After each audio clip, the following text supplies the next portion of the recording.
驻叙利亚美军此前犯下的一桩战争罪行日前正式披露，但美军在大量杀伤无辜平民之后，依旧恬不知耻地表示致力于避免滥杀无辜，并由此遭到了广泛的声讨。来看看具体情况究竟如何。各位老铁们，大家好，欢迎收看本期迷彩虎，我是虎哥。美国这些年来搞对外侵略战争，制造了无数平民死伤。类似的事件基本上是美军走到哪儿，无辜的他国平民老百姓就死伤到哪儿，并且在美国各种强力高科技武器的加持下，是死伤惨重，少则几人几十人，多则成百上千人。就在日前，美国媒体再度爆出了一则此前美军在叙利亚大规模屠杀平民的劣迹。在证据确凿的情况下，美国军方对此是无从抵赖，最终只得承认了确有此事发生，只不过却抬出了另一种令人意想不到的荒唐无耻说法，公然声称这起3颗炸弹炸死60多平民的惨剧背后，是世界上没有哪支军队像美军这样努力避免平民伤亡，简直是离谱找妈妈，离谱到家了。据美国知名媒体有线电视新闻网 CNN 消息，美军中央司令部发言人厄本日前确认了一则关于美军在叙利亚大肆杀伤平民的消息。从目前已知的情况来看，该事件发生在2019年的3月18日。驻叙利亚美军在当地的盟友武装组织叙利亚民主力量向美军发来空中支援申请，声称遭遇到极端组织武装的袭击，需要紧急空中支援。而在当时的情况下，美军司令部发言人声称，仅有一架 F-15 重型战斗机能够及时执行空中支援任务，并且需要空中支援的区域上空也只有一架携带标准分辨率光电探头的无人机待命，能够确认现场情况并标注空袭打击目标。这导致美军无法得知空袭区域的具体细节，只能看清大概情况。在随后的实际空袭行动中，美军这架 F-15 重型战斗机满载对地攻击弹药，向着无人机标注的空袭目标区域投下了1枚500磅、2枚2000磅的精确制导航空炸弹。无人机确认的空袭成果显示，目标建筑被彻底摧毁，而一架恰巧路过空袭区域、携带高清探头的美军无人机也拍下了空袭过程。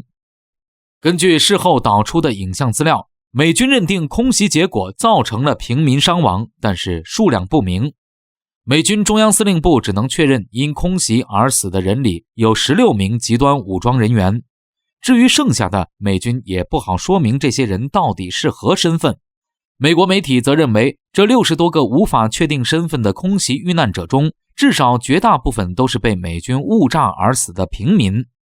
对于美媒的此种观点说法，拿不出推翻证据的美军中央司令部无从反驳，最终只得进行默认。事情到这儿其实还不算太过令人意外，毕竟对于常年发动对外战争，打得满世界战火不停的美军来说，滥杀无辜、伤及平民这种事儿早已是世人皆知的，屡见不鲜。但最令人没想到的是，作为美国军方大脑的五角大楼回应。尽管在公开回应中承认了此事，但美国国防部五角大楼发言人科比给出的世上没有哪支军队像我们这样致力于避免平民伤亡，这不是说我们做的没错，我们错了，但是我们确实在努力避免平民的伤亡。这套说辞却属实是惊掉了人的下巴。